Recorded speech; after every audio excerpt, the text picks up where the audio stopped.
Entonces iniciamos con el libro de Ruth.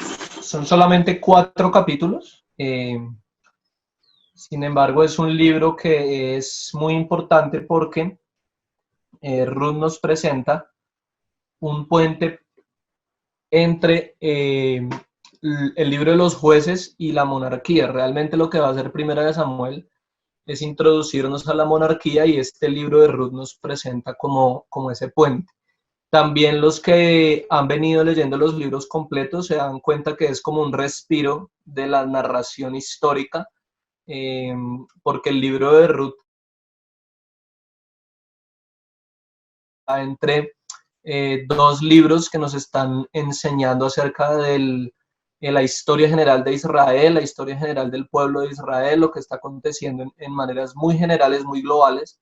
Y el libro de Ruth pasa a una narración de una sola familia, casi que de una sola persona, en algunos momentos, lo que cambia bastante la narración o el tipo de narración que viene uno leyendo en la Biblia cuando lee los libros en el orden en el que aparece. Bueno, en el libro de Ruth hay cosas muy importantes y a manera de introducción quise resaltar 3. La primera es que introduce el plan de Dios para la salvación de los gentiles. Desde el momento en que Jueces comienza a hablarnos acerca de todo lo malo que es para Israel el hecho de que hayan gentiles entre el pueblo, eh, Ruth introduce la verdad de Dios de cómo también los gentiles están dentro del plan de Dios. Y esto es así porque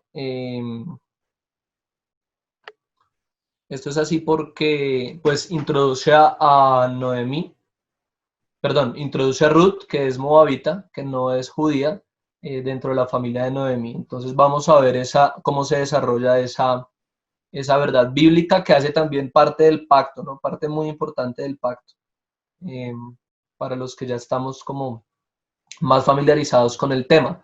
Otro aspecto importante es la inclusión de las mujeres en el plan redentor de Dios. Ese 3:28, me faltó ahí escribirle en la presentación Gálatas.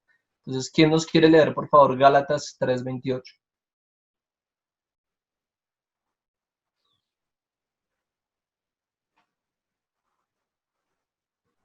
Gálatas 3:28. Sí, por favor. Ya no hay judío ni griego, no hay esclavo ni libre, no hay varón ni mujer, porque todos vosotros sois uno en Cristo Jesús. Gracias.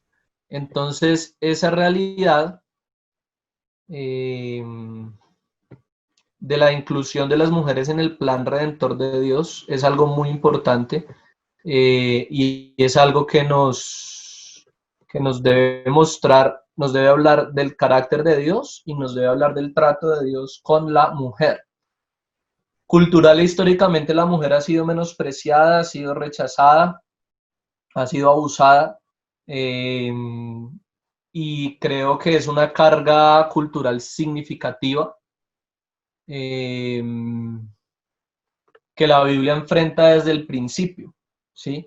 Y nos muestra cómo Dios tiene una perspectiva distinta acerca de la mujer, y esas palabras que nos da el apóstol Pablo en Gálatas nos afirman esa verdad, ¿vale? Entonces es muy importante que podamos tener también en cuenta eso.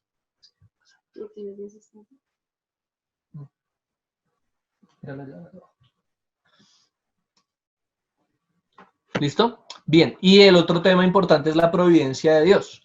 Hay solamente 2 libros de la Biblia que tienen nombres de mujeres, que son Ruth y Esther.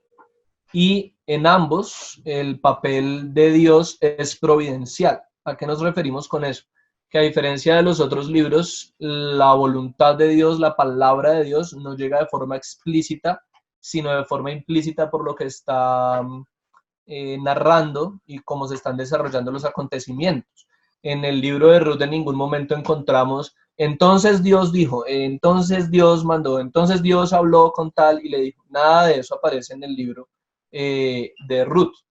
Pero sí vemos que ellos van entendiendo y se expresa también de forma muy explícita la obra del Señor a través de las circunstancias y a través de las cosas que ellos están enfrentando, cómo se van cumpliendo los propósitos de Dios.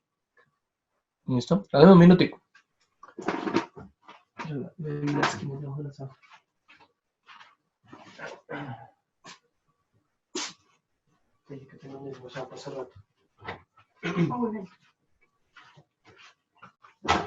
Listo.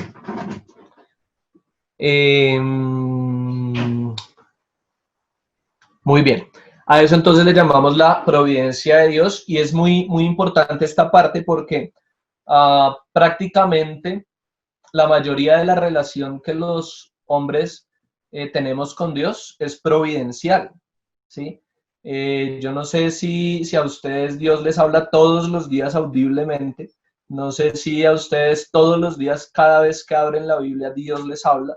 Mi experiencia no es así, no sé si me falta espiritualidad o qué, pero la mayoría de nuestra relación con el Señor es providencial, es decir, Dios nos va guiando a través de las circunstancias, a través de las decisiones de nuestro corazón, a través de nuestros pensamientos, y casi que es muy rara la vez que Dios nos habla de forma audible y de forma continua, que uno puede decir, uy, escuché la voz de Dios. Sí lo hace, no hay que negar que lo hace, sí lo hace, y sé que la mayoría de nosotros, si no todos, hemos tenido la experiencia de escuchar al Señor hablándonos, y también de ver cómo el Señor nos habla cuando estemos leyendo un texto bíblico, cuando estamos estudiando un texto bíblico, pero digamos que la mayoría de nuestra comunión con el Señor es providencial. Por eso es muy bueno ver cómo en la Biblia también se desarrolla la voluntad de Dios desde su providencia y no siempre desde la expresión de su voluntad explícita. Otro dato importante que tal vez lo mencionemos con mayor profundidad cuando lleguemos a ese libro es que, por ejemplo, Esther no aparece Dios por ninguna parte, ni siquiera se menciona a Dios, al menos en Ruth. A veces Noemí se queja y dice, ay, mire lo que Dios me está haciendo. Y también después otras personas, vos cuando bendice a Ruth le dice que Dios la bendiga, que es bendita de Jehová, etcétera. Esto no pasa, por ejemplo, en el libro de Esther, pero bueno, dejaremos eso para cuando lleguemos a ese libro. Bien, listo. Autor, fecha y destinatarios. Entonces, el autor de todos estos libros, me refiero a los que siguen de aquí hasta el libro de Esther, incluso podríamos decir que Job, son autores desconocidos, ¿sí? La mayoría de autorías siguen la tradición judía y la tradición histórica de que los escribió Samuel, la mayoría de estos libros, pero es muy difícil históricamente afirmar que sea Samuel el autor, además porque la muerte de Samuel está narrada en Primera de Samuel. Entonces, si Samuel escribió Primera y Segunda de Samuel, pues tuvo que haberlo hecho después de su muerte y eso sí nos queda como difícil. Entonces, el autor es desconocido, sin embargo, tradicionalmente se refiere que el autor es Samuel. Bien, en cuanto a la fecha, tenemos dos aspectos que ver. El libro nos dice que los acontecimientos ocurrieron ¿cuándo?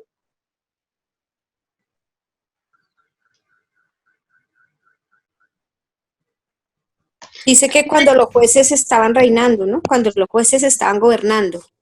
Así es, en el tiempo de los jueces. Pero resulta que el tiempo de los jueces es todo este tiempo, mira, de 1374 hacia el 1050, más de 200 años. Entonces, es un tiempo muy largo para definir en qué fecha exacta se escribió. Dentro de ese tiempo, o muy cerca de ese tiempo, yo señalé personalmente el tiempo de la unción de David. ¿Por qué?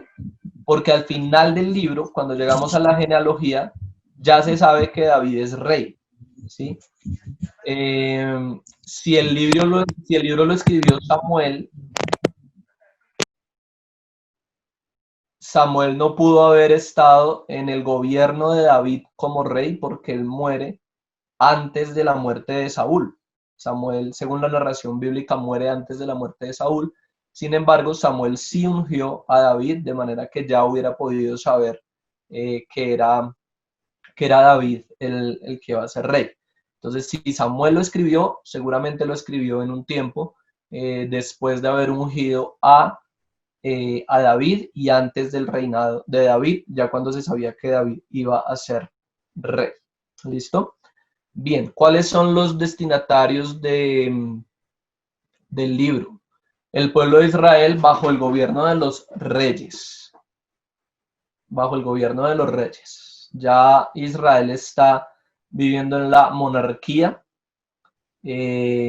Algunos dicen que los más beneficiados de la historia del libro de Ruth son las personas que vivieron bajo el gobierno de David. Entonces, tanto varias introducciones al Antiguo Testamento, que es Saúl, David, Salomón, ese es el periodo del Reino Unido, son seguramente los destinatarios de la narración del libro de Ruth, sobre todo los que están bajo el gobierno de David, porque podríamos decir que el libro tiene un propósito etiológico. Ya vamos a hablar de eso cuando lleguemos al propósito del libro. Bien. Tenemos fechas de los acontecimientos. Como les decía hace un momento, no es fácil definir dentro de esos 200 años o más que duró el reinado de los jueces o el liderazgo de los jueces, mejor, definir en qué parte de esos años sucedió las narraciones del libro de Ruth. Lo que definimos es que lo que aconteció dentro del libro dura más o menos entre 11 y 12 años, desde que la familia de Noemí sale de Judá hasta que Ruth se casa con Booz, más o menos ocurrieron 12 años. Ese es el periodo de extensión de los acontecimientos dentro del libro. Como principio del libro tenemos la redención. ¿Ustedes qué principios tienen?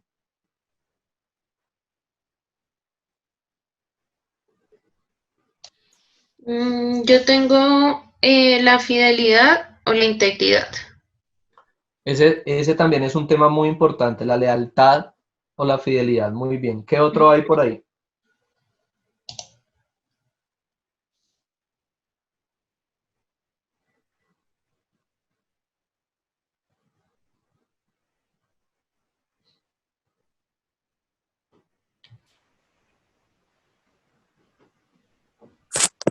Yo también tengo la redención. Dama, yo tengo en principio la fidelidad, espérate que creo que es así, la fidelidad, la bondad, la integridad y la protección de Dios, sí, la prosperidad y bendición. Muy Yo bien. tengo lealtad y revelar la providencia divina. Muy bien. Muy bien, muy bien. Todos esos temas son los que guían nuestro libro. ¿Alguien más iba a hablar? Mi mamá estaba diciendo que tenía la fidelidad y bondad. Sí, nomás. Sí, así es. Muy bien. Todos esos son los temas que tiene nuestro libro y recordemos que habíamos dicho que no había un solo principio, sino que la idea es que podamos pues identificar dentro del principio los temas más importantes y esos efectivamente son. Muy bien. Tenemos entonces la redención, la lealtad, la bondad, la providencia, el cuidado de Dios, la fidelidad. Todos esos son los temas que guían el libro. Bien. El propósito del libro. Entonces, dentro del propósito del libro, ¿para qué se escribe este libro? Uno de los principales propósitos es demostrar la genealogía de David, ¿sí? Nosotros llamamos un relato etiológico o un libro etiológico cuando nos cuenta el origen de algo. Entonces, por ejemplo, el relato del libro de Génesis, además de que ya dijimos que era histórico, es evidentemente etiológico, porque nos quiere contar cuál es el origen de la humanidad, cuál es el origen del pueblo de Israel, cuál es el origen del pacto. Hay muchos orígenes en el libro de Génesis. Hay otros relatos etiológicos que seguramente veremos más adelante, como por ejemplo, por qué construyeron el templo en el lugar donde lo construyeron, ¿sí? ¿Por qué se eligió ese lugar para construir el templo? Un relato etiológico también puede ser, por ejemplo, lo que habíamos dicho de los levitas. por qué Dios escogió a los levitas y cómo los escogió. Entonces, todos esos relatos que nos dan el origen de algo son relatos etiológicos, ¿listo? En ese sentido, Ruth responde al origen de la genealogía de David, incluyendo a una mujer moabita o a un, puse yo en nuestro material, un elemento no judío. Ya habíamos hablado en el libro de Josué acerca de la realidad de Rahab, cómo Rahab se incluye dentro de la genealogía de Jesús, siendo no judía, siendo ramera, y ahora otra vez se incluye otra mujer, esta vez no es ramera, pero no es judía, es moabita, ¿bien? Entonces, ese es un importante propósito, además, evidentemente, demostrar el carácter de Dios, que sin duda es el propósito de toda la Biblia y de todos los libros, y la realidad de la redención. Con respecto a eso, a mí me parece muy importante pensar, por ejemplo, que Dios contaba desde su presciencia, desde su omnisciencia, desde su conocimiento previo de todas las cosas, con lo que iba a experimentar Noemí, y pensar que el hecho de que Dios haya puesto en la ley el tema de la redención, del que vamos a hablar más adelante, nos muestra todo su sentido o su mayor sentido en el libro de Ruth. ¿Listo? Bueno, ¿hasta ahí hay alguna pregunta?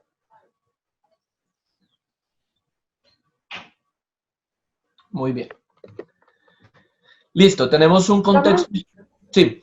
Digamos, o sea, uno podría ver la historia de Ruth como lo que pasó con Nehemías y con el rey. O sea, que Dios usó una persona que no era como parte del pueblo, no era judía, pero la utilizó para un propósito que él tenía Sí, ¿sí? sí, Ok. así es. La inclusión de los gentiles en el propósito de Dios también es muy importante.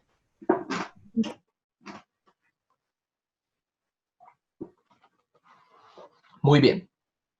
Tenemos De entonces, pronto, en ese aspecto se parece un poco más la historia de Esther, que ambos son reyes y dos judíos obtienen beneficios de un rey que no es judío, pienso yo. sí, así es. Así es. Enfocar esa realidad de los gentiles o los no judíos en el propósito de Dios es muy importante para esos libros. ¿Listos? Bien. Tenemos entonces un contexto histórico y geográfico.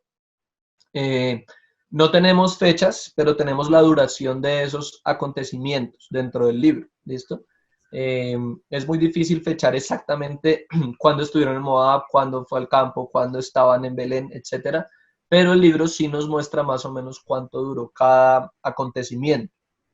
Entonces inicia el libro diciéndonos que se fueron 10 años para Moab, que después pasaron 2 meses en el campo de Booz, un día y una noche en Belén y en la era de Booz, vamos a hablar de la era en un momento, y un año al final en Belén. Más o menos entonces, como decíamos al inicio, el libro cubre una historia de entre 11 y 12 años. ¿Listos? Bien. ¿Cuál es el contexto cultural y cuál es el género literario del libro? Recordemos que la idea del contexto cultural es que podamos evaluar cuáles son las influencias culturales de las regiones o de las ciudades que aparecen en las narraciones. Y en este caso únicamente tenemos, a diferencia de Judá, de Belén, Moab.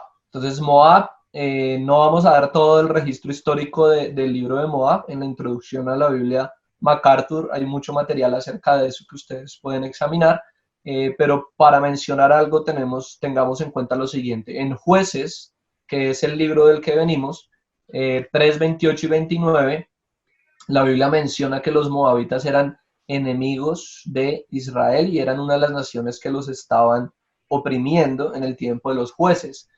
También, y me pareció muy importante tener en cuenta que fue Balac, rey de Moab, el que contrató a Balaam, allá en Números 22-25, para que hiciera tropezar a los hijos de Israel.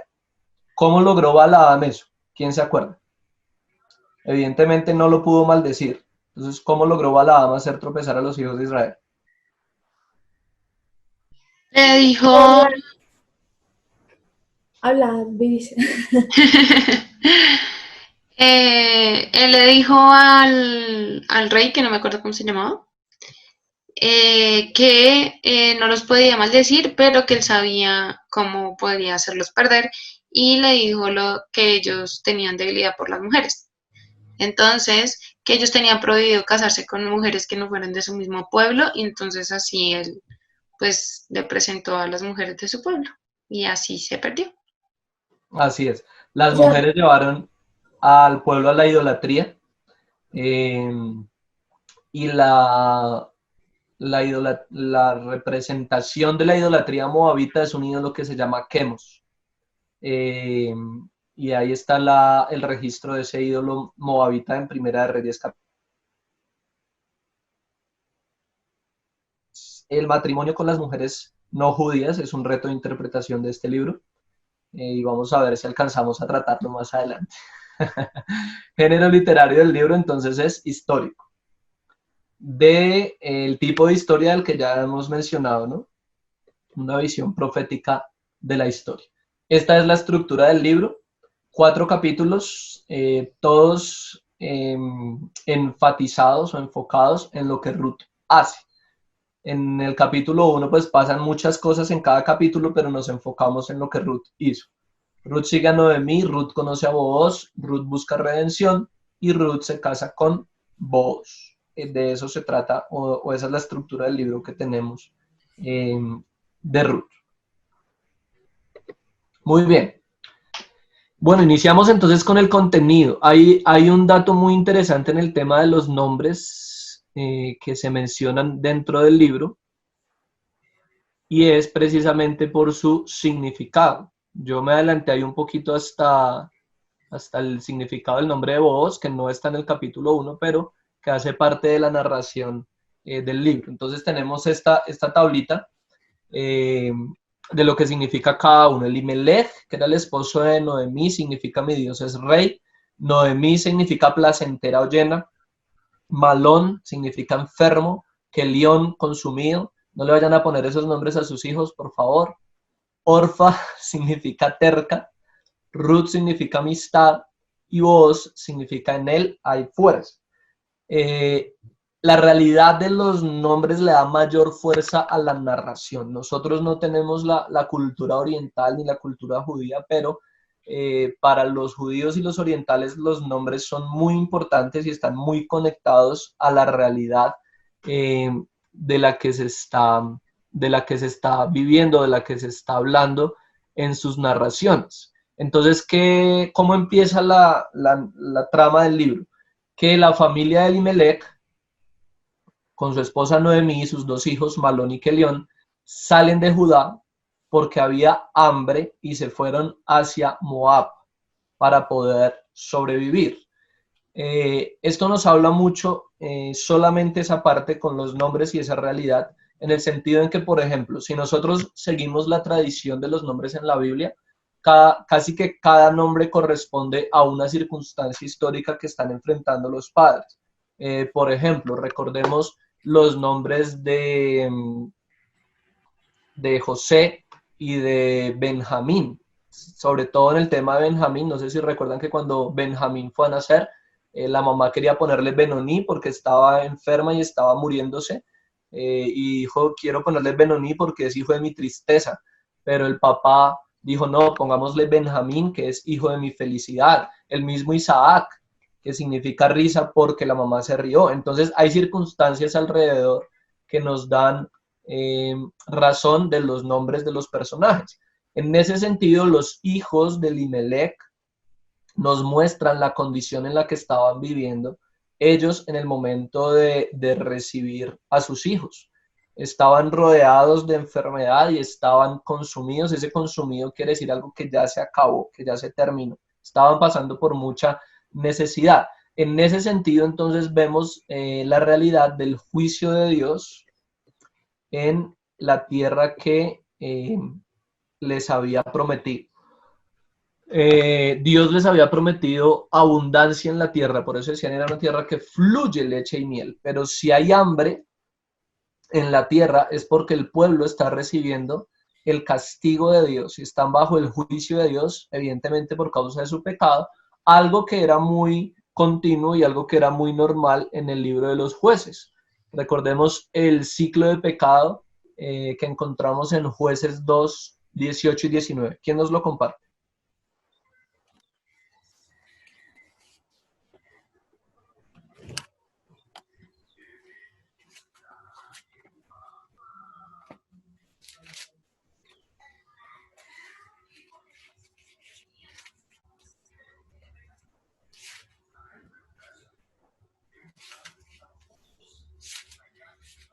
Sí. Y cuando Jehová ¿Ya lo encontraste? levantaba jueces, Jehová estaba con ¿Lo vas a ellos. leer, amor? No, mírenlo acá. 2:18, ¿sí? Sí, 2:18. ¿Y cuando Jehová, sí es 2:18? Y 19, sí. Y cuando Jehová les levantaba jueces, Jehová estaba con el juez y los libraba de mano de los enemigos todo el tiempo de aquel juez, porque Jehová era movido a misericordia por sus gemidos a causa de los que los oprimían y afligían. Mas acontecía que al morir el juez, ellos volvían atrás y se corrompían más que sus padres, siguiendo a dioses ajenos para servirles, e inclinándose delante de ellos, y no se apartaban de sus obras, ni de su obstinación camino. ¿Ya? Gracias. Ese era entonces el ciclo de pecado del libro de los jueces, ¿no?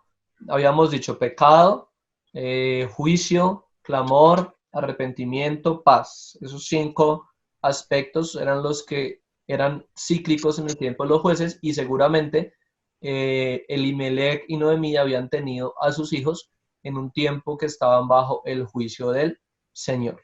Entonces, ¿qué pasó? Que ellos salen de la tierra. Este es el mapa que tenemos de los jueces, pero quiero que veamos aquí en la parte de abajo, donde está Belén de Judá. Recordemos que todo esto morado es Judá. Estas son, digamos, algunas de las ciudades más importantes. Belén de Judá, y notemos dónde está Moab. Entonces, el camino por donde haya sido, si bien pudieron haber cruzado por acá, por donde ellos entraron, o bajado por acá hasta acá, o haber pagado algún barquero que les hiciera atravesar el Mar Muerto hasta el otro lado, es un camino extenso, ¿sí? Es un camino largo. Y eso nos está hablando también de el pueblo de Dios que está dejando la tierra. Dejar la tierra que Dios había prometido para buscar otra tierra era casi que la evidencia de haber perdido toda esperanza en Dios, toda esperanza en las promesas de Dios, porque si ya lo que Dios me prometió no me sirve y tengo que ir a buscar otra cosa, es porque ya en mi corazón no hay fe en Dios, no hay esperanza en Dios. Entonces, seguramente eso es lo que cruzó por los corazones de Elimelec, Noemí, de sus hijos, para dejar la tierra. Bien. Entonces, allá en Moab, los hijos de Elimelec y de Noemí, aquí en Moab, consiguen 2 mujeres que son Orfa y Ruth. El significado de Orfa, ¿se acuerdan? Sí, es terca. Cerca. Y el de Ruth, Amistad. amistad. Muy bien. Allá se mueren todos los hombres. Se muere Elimelec, se muere Kelión, se muere Malón y quedan vivas las 3 mujeres. Y evidentemente, pues Noemí es una mujer extranjera, tierra de Moab, y viuda además. Entonces, 0 derechos, 0 oportunidades de hacer nada. Solamente le queda volver a su tierra con la esperanza de tener algo de la herencia o de las tierras que antes eran de Elimelec. Es evidente que en el momento en que ellos se van, Elimelec pierde su tierra también.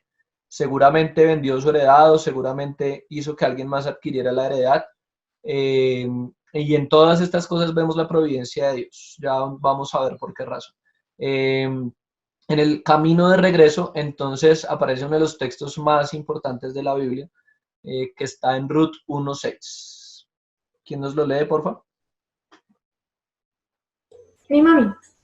Entonces se levantó con sus nueras y regresó de los campos de Moab, porque oyó en el campo de Moab que Jehová había visitado a su pueblo para darles pan. ¿Ese es 1.6? Sí, señor. ¿No era ese? No, ya estoy buscando la cita adecuada. 1:6.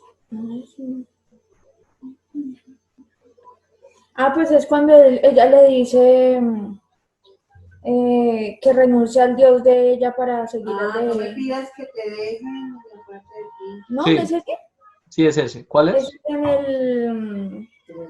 1:16. Ah, Sí. gracias. Ya No lo me leí. ruegues que te deje, sí. Nos faltó un 1:16. 1 ahí. No es 1.6, sino 1.16. Muy bien. Respondió Ruth, no me ruegues que te deje y me aparte de ti, porque a donde quiera que tú fueres, iré yo, y donde quiera que vivieres, viviré. Tu pueblo será mi pueblo, y tu Dios, mi Dios. Muy bien.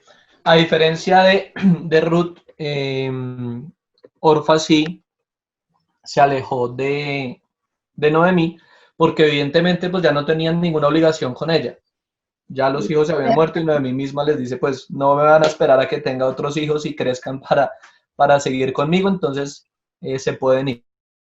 Orfa se va, pero Ruth se mantiene leal a Noemí, y no solo se mantiene leal, sino que renuncia a su tierra y renuncia a su Dios. Y esto es muy importante porque es aquí donde vemos la filiación de Ruth a la familia de Dios por medio de la fe en el Antiguo Testamento.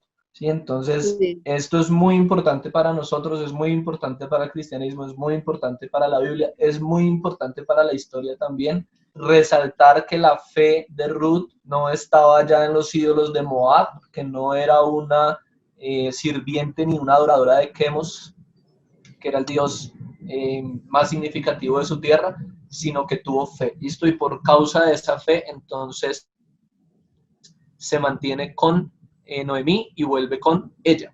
Una vez que Noemí regresa a la tierra, les dice a las personas, no me llamen más Noemí.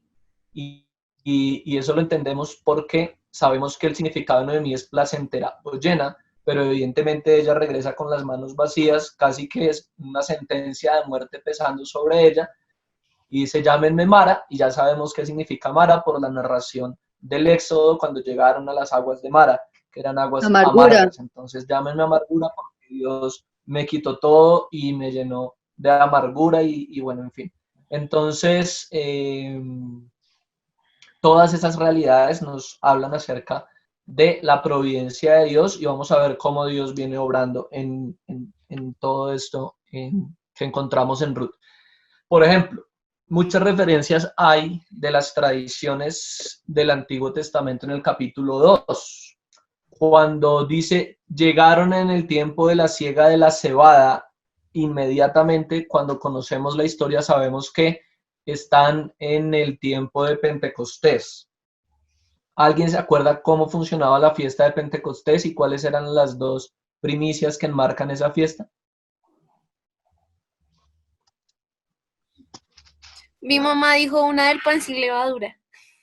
¿Sí o no? No, esa es otra. Hace ¿Con aceite? parte del inicio de la fiesta, pero es otra fiesta. ¿La Pascua? Llamas son la siega de la cebada y la del trigo. Sí, por ahí es. Y la de las primicias. Por ahí es. Tenemos una idea nubulosa.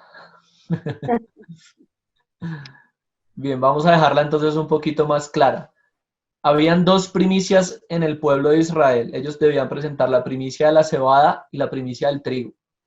Entre la cosecha de la cebada y la cosecha del trigo habían 50 días. Entonces, entre esas dos primicias, la primicia del trigo, se celebraba la fiesta de las semanas. Eran 50 días. A eso se le llama la fiesta de Pentecostés. ¿Listo? En esa realidad llegan Ruth y Noemí de nuevo a Judá y a Belén. Bien, Otra parte muy importante del capítulo 2 nos dice que Ruth estaba mirando qué comían, entonces Noemí le dice a Ruth, váyase, aproveche que estamos en tiempo de cosecha y recoja las cosas que no están recogiendo. ¿Por qué no las están recogiendo? Porque había una ley de Dios a favor de los pobres y a favor de los extranjeros que está en Levítico 23:22. ¿Qué dice?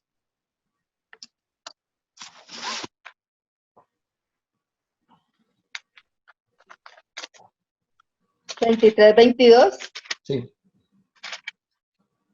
dice, cuando segareis la mies de vuestra tierra, no segareis hasta el último rincón de ella, ni espigarás tu siega. Para el pobre y para el extranjero la dejarás. Yo, Jehová, vuestro Dios. Ellos recibieron esta palabra en el desierto. Sí. Notemos todo el tiempo que ha pasado. Entraron a la tierra prometida, repartieron la tierra, llegaron los jueces y hasta el tiempo de los jueces la Biblia nos registra la práctica de esa ley dentro del pueblo y nos muestra para qué sirve y para qué le sirvió a Dios, evidentemente, en su propósito de mantener la familia de Noemí y el nombre de la familia de Elimelech vivos. ¿Sí? Si esa ley no hubiera existido, seguramente se hubieran muerto de hambre. Pero Dios, digamos que había dado provisión desde muchísimo antes de que Noemí naciera para ese tiempo que Noemí está viviendo. Yo no sé si a ustedes eso les habla del carácter de Dios, pero a mí me parece impresionante. Esa provisión de Dios tan suficiente y tan anticipada a las necesidades que iban a enfrentar las personas, ¿no? Muy bien. En el capítulo 2, entonces, Ruth le cuenta a Noemí que fue al campo un hombre que se llamaba Booz y ella se alegra porque dice, este es el hombre que nos puede redimir y comienza entonces el tema de la redención. Deuteronomio 25, 5 y 6 nos habla acerca de qué se trata eso. No lo vamos a leer para ver si podemos de pronto avanzar, pero básicamente es que Dios había ordenado que ninguna familia se podía quedar sin heredad. Para Dios era, y sin herederos, para Dios era muy importante, tanto los herederos como la herencia, para que el pueblo de Israel se mantuviera. Entonces, el deber era que si un hombre de Israel moría sin hijos, para que su apellido no se borrara, un pariente cercano debía tomar a su esposa o a la viuda y darle hijos para mantener el nombre. Esto es una práctica muy, muy antigua que de hecho se va por allá hasta los tiempos de Judá, donde también a Judá le dijeron que tenía que hacer eso, a un descendiente de él, y no quiso. Y dice que Dios lo aborreció por no haber querido darle descendencia a su hermano. Entonces, para Dios era muy importante eso y además había otra ley donde decía que ningún israelita se podía quedar para siempre sin herencia, sin heredad. Así la hayan empeñado, así la hayan vendido, así se haya deshecho de ella por la circunstancia que haya sido, él tenía que tener la posibilidad siempre de recuperar su heredad. Esto es muy importante porque pues evidentemente nuestro sistema económico no funciona así. ¿Sí? La propiedad privada es privada y el dueño puede hacer con ella lo que quiera siempre. Sin embargo, en la ley y en la justicia de Dios, cuando ellos adquirían un terreno que era una heredad, digamos que era un terreno temporal porque ellos sabían que tarde o temprano o lo tenían que devolver o le tenían que facilitar a la familia que lo adquiriera de nuevo porque no les iba a pertenecer para siempre a ellos. Eso era lo que estaba buscando Ruth y esa fue la esperanza, de Noemí, cuando se dio cuenta que había un pariente cercano que tenía la posibilidad de otra vez adquirir la heredad de Elimelech, que es evidentemente lo que pasa en el capítulo 4. Bien, listo. ¿Preguntas hasta ahí? Yo tengo una pregunta. Es que en el último capítulo, en el 4, menciona ahora sobre que había otro pariente de ellos. Entonces, Sí. que Boaz le pregunta al otro pariente quién va a reclamar la heredad. Pero digamos, él mencionaba, o sea, cuando, no sé si fue una mala interpretación de lectura, pero él se refería al otro pariente como Noemí. Entonces, esa es como mi pregunta, no lo entendí muy bien. El hermano. La Biblia solo lo llama así, un pariente cercano, no le da nombres. y evidentemente podía ser o un pariente de Elimelech o un pariente de Noemí, el más cercano. Recordemos que, por ejemplo, cuando estudiamos por allá el Nuevo Testamento las genealogías de Jesús, dijimos que cuando se unían venían a ser la misma familia, ¿sí? Y que los parientes de uno llegaban a ser los parientes del otro. Entonces, el más cercano por cualquiera de las dos líneas era el que tenía derecho a la heredad. Ok. Vale. Damito, eso quiere decir que, o sea, vos tenías era su tierra, ¿sí? Sí, sí, Pero él tuvo que haber reclamado la heredad de Abimelech, ¿sí? O sea, como la tierra que había perdido. sí. El que lo podía reclamar era vos, ¿sí? Junto El con que las redimiera. El que redimiera. Si redimía al otro pariente, el otro pariente la podía reclamar, o si redimía a vos, la podía reclamar vos. Porque pasaba, por así decirlo, a ser parte de su heredad. Entonces él tenía derecho de ir a reclamar su heredad. Ok. Por haber redimido a las mujeres. Sí, Ok. Thank you. Gama, una señor. pregunta. Señor. Es que al final del capítulo y bueno, del libro, se menciona toda la descendencia y pues llega hasta David, ¿sí? Entonces, digamos que ahí me quedaba duda de cómo se aplicaba al principio, porque digamos que Obed, que es el hijo de Boaz y de Ruth, vendría a ser en realidad el que restituye como digamos, la línea, la descendencia de Malón y Emil, se me fue el nombre. Malón, sí. Sí, de Malón, que era el Sí, el esposo padre, sí, De Ruth. de Ruth. de Ruth. Sí. ¿Y cuál es la pregunta? ¿Por qué no aparece, o sea, digamos, como... es que sí, Malón en la descendencia y no Booz. O sea, Obed debería ser hijo de Malón. pues sí, Según igual esa sí o ley sí que había antes. lo engendró, pero no sé si... Los hijos eran para Malón, supuestamente, ¿no? Ok. No, el tema del nombre no era precisamente para las genealogías, porque en ese sentido se vería afectado el nombre de Booz, por así decirlo. Entonces él se borraría. Era más para el tema económico, era más para el tema del sustento de la familia y de la herencia de la familia. Ok. O sea, realmente era más para Noemí, o sea, para que ellas tuvieran una estabilidad económica. Exactamente. Pero sí pensé que era para que no se borra. borrara el nombre de la familia, o sea, porque al final Sí, es sí, como pero su... ese borrar el nombre no es de mantenerlo en las genealogías, porque en ese sentido se borraría el nombre de Booz y pues no Sí. sería justo, por así decirlo, de parte de Dios. No era el nombre de la genealogía, sino el nombre de los derechos legales de la familia sobre las heredades. Sí, sí, sí. Y el propósito para que viniera el Redentor. Así es. Sí, así es, claro. Todas esas cosas, al igual que los sacrificios y las ofrendas nos enseñaban y nos señalaban a Jesús, la realidad de la redención nos señala a Jesús, Sí, así es. evidentemente. Listo. ¿En qué íbamos? Yo tengo una pregunta, Gama. Sí, Es que Llegó acá en los tarde. comentarios, o no tengo muy claro, es que menciona algo sobre el levirato y pues me causó curiosidad a qué función exactamente es ese levirato o que se menciona en los comentarios de esta MacArthur.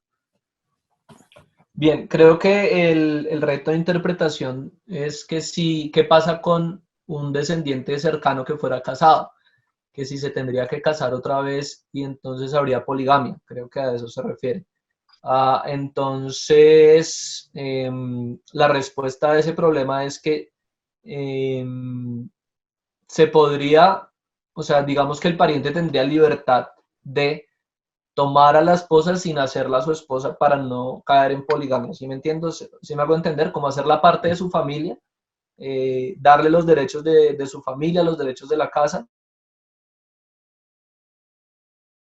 a ella, para mantener lo que les decía hace un momento, la herencia dentro de la familia, que era prácticamente el sentido, el espíritu de la ley de ese tiempo, ¿sí? O estaba la posibilidad de evidentemente pasarle la responsabilidad a otro pariente, que fue lo que pasó en el caso de Ruth. Listo, Juan, gracias. Ok, listo. Listo, entonces vos se reconoce como ese que puede redimir, y en el capítulo 3 nos hablan entonces de cómo va a ser esa redención. Hay entonces ahí también otro reto de interpretación, que cómo así que se fue a pasar la noche con vos sin haberse casado. La Biblia es clara en este sentido, en aclarar que no hay ninguna acción inmoral en la noche que pasaron en la era. Ya vamos a ver de qué se trata la era, porque literalmente dice que ella durmió a sus pies, ¿sí? Y en eso nosotros tenemos que ser pues consecuentes con lo que nos ha venido mostrando la narración bíblica. Nunca en ningún momento la narración bíblica nos ha ocultado los pecados o la inmoralidad de las personas de las que está hablando. De hecho, era una de las cosas que hablábamos en el tema de los jueces, de por qué Dios usaba a personas con esas obras y esos corazones tan duros y con obras tan pecaminosas. Si hubiese habido un acto de inmoralidad, la Biblia hubiera sido claro en decir, fueron y la embarraron. Pero evidentemente no fue así, y la Biblia lo aclara cuando dice durmió a sus pies. Lo que nos quiere mostrar entonces esa parte de la era es el simbolismo de que el manto de Booz se puso sobre Ruth, mostrando o afirmando, por así decirlo, la intención que él tenía de redimirla. Y si no estoy mal, la Biblia MacArthur nos da un ejemplo de que Dios utiliza esa misma imagen de poner el manto sobre quien va a ser su esposa, hablando de Israel, por allá en uno de los profetas, en Ezequiel, si no me equivoco. Entonces, el sentido de la narración de la noche en la era no es mostrar que hubo pecado, no es mostrar que hicieron algo inmoral, sino mostrar precisamente que vos tenías la intención de redimir, y le estaba dando esa seguridad a Ruth, aunque pues tenían que hacer todo lo que era legal. Queremos de pronto dar un poquito de claridad en qué era una era. Una era era un lugar donde se trillaban los cereales, los granos, y posteriormente se aventaban para mantener el grano. Cuando habían muchas eras juntas, a ese lugar se le llamaba un ejido. Entonces me gustó traer estas dos palabras a colación porque son palabras que continuamente encontramos en la Biblia, y a veces, como no sabemos qué significan, no le damos mucho el sentido, pero ya teniendo en cuenta más o menos qué es, entonces nos da un poco de más claridad. Quería mostrarles cómo es el trabajo en una era.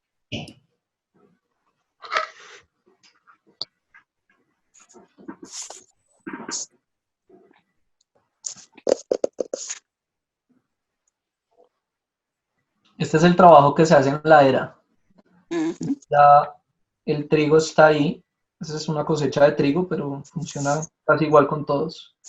Lo que están haciendo es tirándolo hacia arriba. Bien.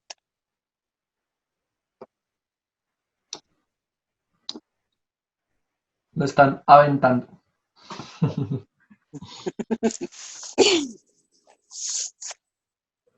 Rama, ¿y por qué la lanzan hacia arriba?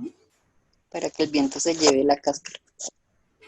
Tal cual, sí, es la forma de separar la paja del trigo.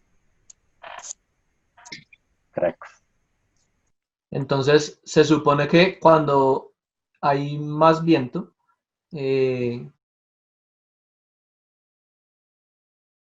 caen al piso y el viento se lleva la paja. ¿Listo?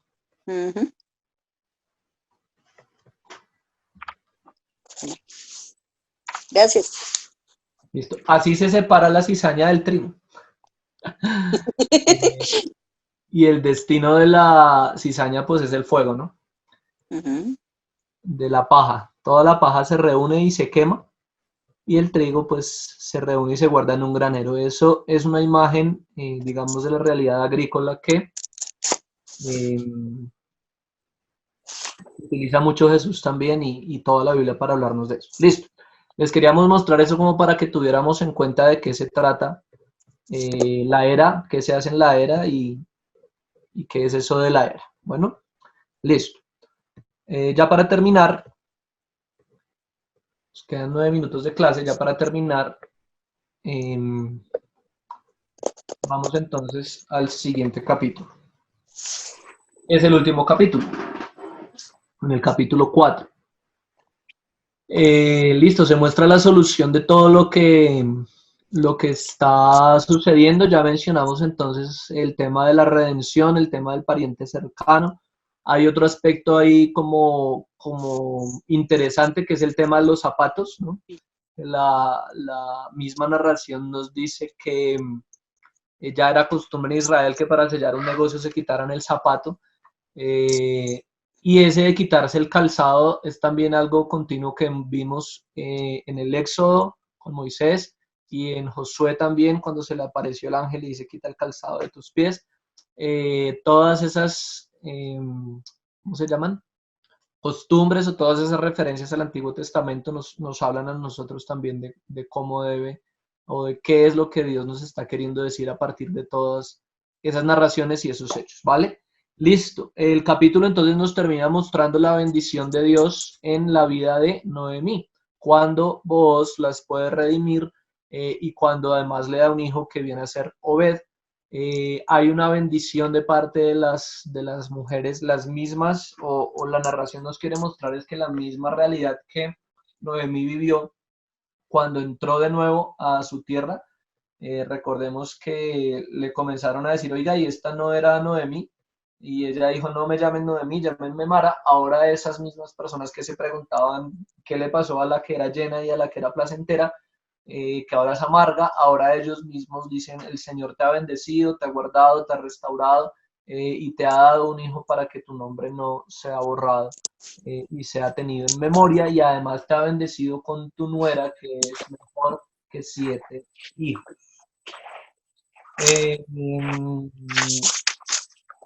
Nos habla entonces esto acerca de la realidad de Ruth, de una mujer virtuosa, que también es un título que recibe por parte de Booz.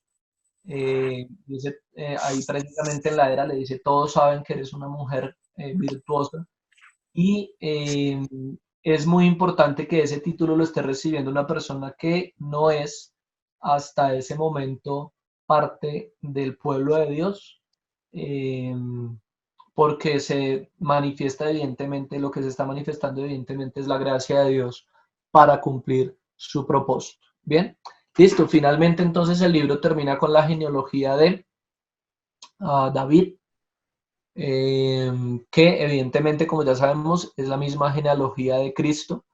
Y esto tiene entonces dos propósitos. El primero es un propósito inmediato, que es demostrar el derecho de David al trono por su descendencia, y un propósito más a largo plazo, por así decirlo, que es la inclusión de los gentiles dentro del propósito de Dios. Si hay algo que Dios se encargó de preservar mucho, fue la línea genealógica del Mesías, la línea genealógica de donde había de venir Cristo, y es muy importante que hayan gentiles en esa línea genealógica y además mujeres. Eso nos tiene que hablar mucho del carácter de Dios. ¿Bien? Listos. This is all. Eso es todo lo que tenemos del libro de Ruth. ¿Preguntas, dudas, sospechas, intrigas? Ninguna. ¿Cómo? Porque el otro pariente no quería aceptar redimir a Noemí, porque él dijo que iba a perder creo que dijo que era perder su heredad, no estoy segura. Sí, porque la heredad llegaba a ser completa. O sea, una vez que tú adquirías, por ejemplo, si yo soy el pariente cercano y adquiero la heredad de Elimelech, no puedo mantener la parte. Toda mi heredad se une con la heredad de él. Entonces, en el ¿Cómo momento... casarse? No se puede arrepentir uno. ¿Cómo? ¿Cómo? Es como casarse. Ya después no se puede arrepentir uno.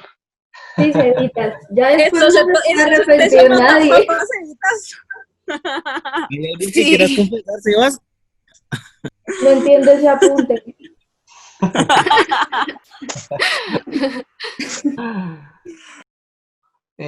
Bueno, de todos modos hoy hay capitulaciones, ¿no?